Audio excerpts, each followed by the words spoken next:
Hello दोस्तों, welcome to the Parts of Speech series. In the previous video, we covered verbs, mainly auxiliary verbs and that too primary auxiliary. In this video, we'll be covering about modal auxiliary verbs. तो चलिए दोस्तों, अब अपनी आज की video के topic पे आते हैं जो है modal auxiliary. Modal verbs are helping verbs that are used along with main verbs to represent the ability, possibility, probability of a subject to do an action and emphasize the necessity of an action.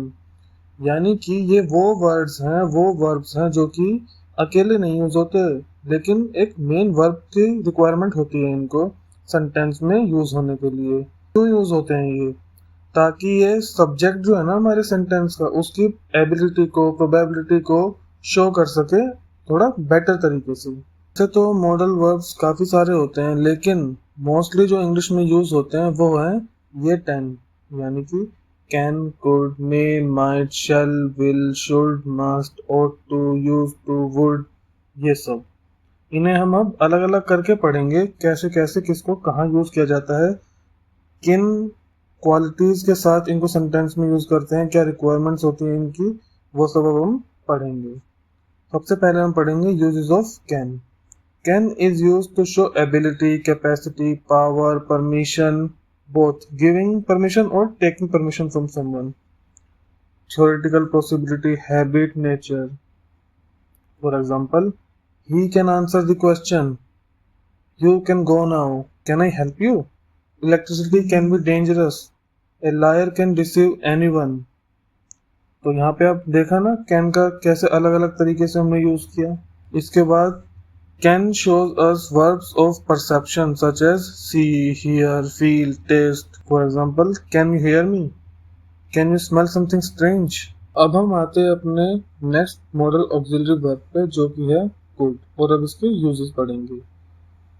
could का use past की ability, capacity, power को show करने के लिए होता है, जैसे I could have done it better, she could drive a car at the age of 9, She was so intelligent that she could answer such questions. इसके बाद could is used for request in interrogative sentences. जैसे could you please move a bit? Could you lend me your pen for a moment? Could you walk a little faster?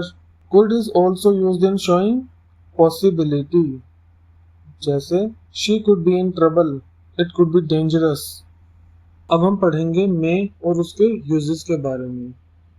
May is used for permission, possibility, wish, prayer, curse, uncertainty, surprises, purpose, etcetera. For example, may I help you, may I leave now, ये सब हो गए permissions. He may come today, I may take some more time, you may catch cold so don't go out, ये क्या show कर रहा है? Possibility. May God bless you, ये हम प्रेयर्स दे रहे हैं ना, किसी को विश कर रहे हैं हम। May you go to hell, ये हम किसी को कर्स कर रहे हैं। ये सब के लिए भी मे का यूज होता है। अब पर्पस दिखाने के लिए, जैसे कि he is working hard so that he may get well soon, listen to me carefully that you may do it properly, she is working fast in order that she may reach the office on time. तो ये सब क्या है? Purpose दिखा रहे, कोई काम हो रहा है वो किस वजह से हो रहा है, उसके लिए भी हम मे का यूज करते हैं। मे का यूज हम अनसर्टेनिटी के लिए भी करते हैं, सरप्राइज के लिए भी करते हैं, जैसे who may be there, how beautiful she may be. अब हम पढ़ते हैं uses of might. It used in the place of may while in past time activities, यानी कि माइट का यूज करते हैं हम पास्ट टाइम एक्टिविटी को शो करने के लिए, मतलब कि जो हम कर चुके या जो हो चुका। For example, she said that it might rain that night, he might be waiting for us yesterday.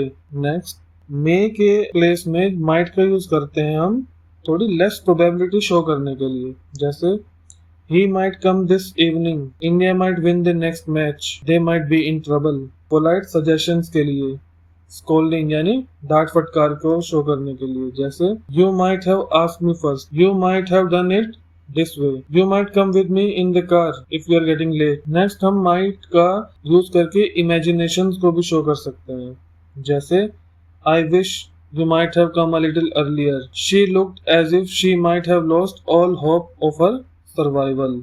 Uses of will or shall. Will is used for future activities, यानी कि जब हम फ्यूचर में होने वाली जो एक्टिविटीज हैं उनके बारे में बात करते हैं तो हम वर्ड यूज करते हैं will. इसके साथ हम मोस्टली प्रोनाउंस यूज करते हैं जैसे you, he, she, it, they, etc. For example, he will get married next year. Prachita will answer this question. She will be with you tomorrow. If I and we are used as subject, then future activity is showed by shall.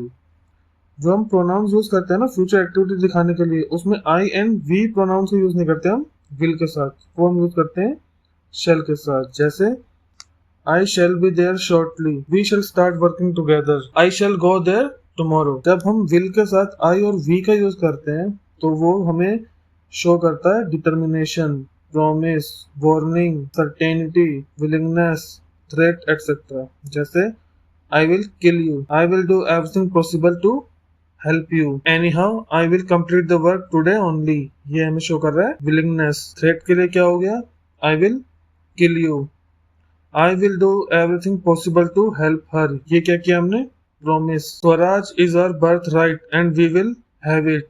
ये हमें क्या दिखा रहा है, determination. Shall is used with second और third person but only for command, promise, threat, warning या determination. For example, you shall do it at once. ये हम कमांड दे रहे हैं. You shall get what you want. ये हम promise कर रहे हैं कि जो तुम चाह रहे हो वो तुम्हें मिलेगा. You shall be liable to punishment. ये हम वार्न कर रहे हैं किसी को कि ऐसे काम करोगे तो पनिशमेंट मिलेगी. He shall be fired. ये थ्रेट देना हो गया. तो इन सब के लिए हम shall का यूज करते हैं सेकंड और थर्ड पर्सन के साथ. shall with first person in interrogative sentences. जब हम shall को फर्स्ट पर्सन को यूज करते हैं इंटरोगेटिव सेंटेंस बनाने के लिए. For example, shall I go there tomorrow? Shall we try to do it again? Shall we try to do it again?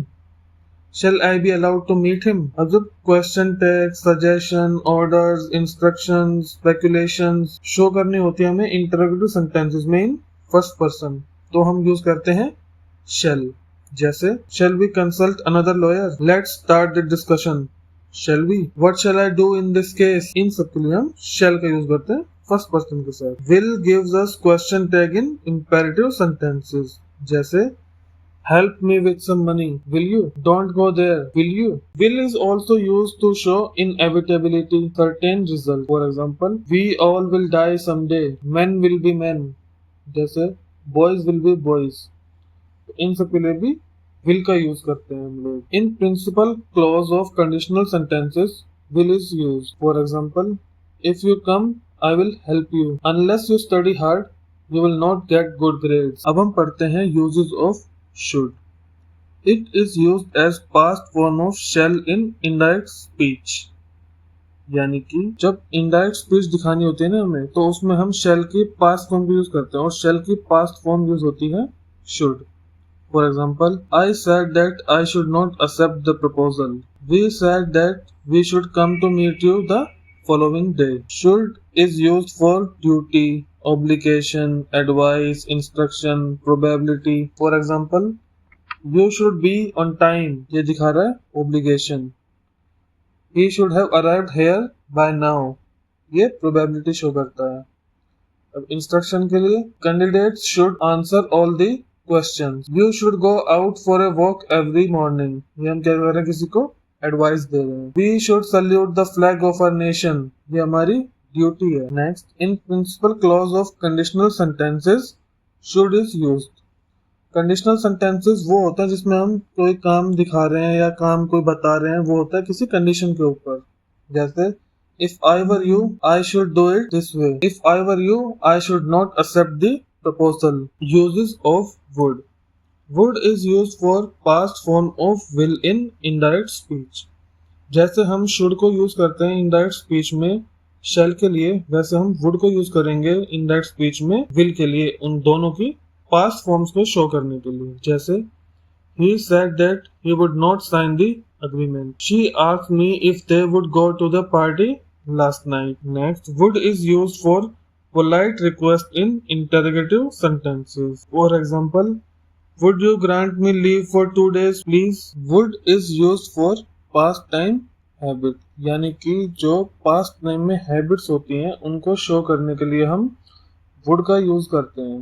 जैसे Shruti would come and talk to me for. अब conditional sentences में unreal situations को show करने के लिए भी हम would use करते हैं। जैसे if I were a doctor I would serve the poor. If he knew he would not ask such questions. It gives us possibility, wish, choice. Would का यूज हम possibility, liking, कोई choice ये सब show करने के लिए भी करते हैं। For example, she would be in trouble. He would be waiting for you. They would have reached the office. इन सब से हम possibilities शो कर रहे हैं। I would like to take tea without sugar. I would prefer to stay tonight. I would rather die than beg. ये सब क्या है, हमारी चॉइसेस हैं, विशेस हैं, लाइकिंग्स हैं। अब हम पढ़ते हैं uses of must. Must is strong form of should. It shows duty, obligation, compulsion, necessity, certainty. Strong possibility, orders, recommendations. जैसे you must be honest in business, you must be honest with your customers. ये सब क्या हमारी duty है। You must work according to the norms. ये क्या है, compulsion है, ऑब्लिगेशन है कि जो रूल्स हैं, जो कंपनी के नॉर्म्स हैं या कुछ भी कहीं पे रूल्स हैं उनको फॉलो करना होता है। ये कंपल्सरी होता है, चॉइस थोड़ी होती है किसी की। One must obey one's teacher, ये भी हमारी ड्यूटी है। You must work hard to get success, अब ये नेसेसिटी है, अगर मेहनत करोगे तो सक्सेस मिलेगी, उसमें ऑप्शंस तो कोई है नहीं। He must have been really upset, ये सर्टेनिटी है। There must be something wrong with the engine, अब ये स्ट्रॉन्ग पॉसिबिलिटी है।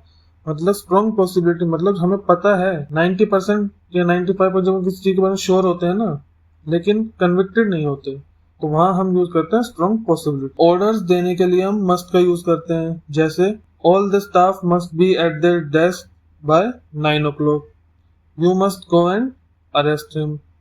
Everything must be in its place before I come back. You simply must read this book, ये हम must का use कर रहे हैं रिकमेंडेशंस के लिए कि भाई हम किसी को बुक रिकमेंड करते हैं ना, कैसे करते हैं कि भाई ये बुक पढ़ के देखो, you must read this book. We must get together soon for lunch. Uses of और इसके ज्यादातर जो यूजेस होते हैं ना वो होते हैं मॉरल ऑब्लिगेशंस के लिए, ड्यूटी के लिए, पॉसिबिलिटीज, एडवाइस शो करने के लिए। जैसे we ought to obey our parents, you ought to help those who are in need. The price of petrol ought to go down in a few months. The weather ought to be fair on the day of marriage. अब हम पढ़ते हैं अपने आज के last model auxiliary verb को, जो है used to.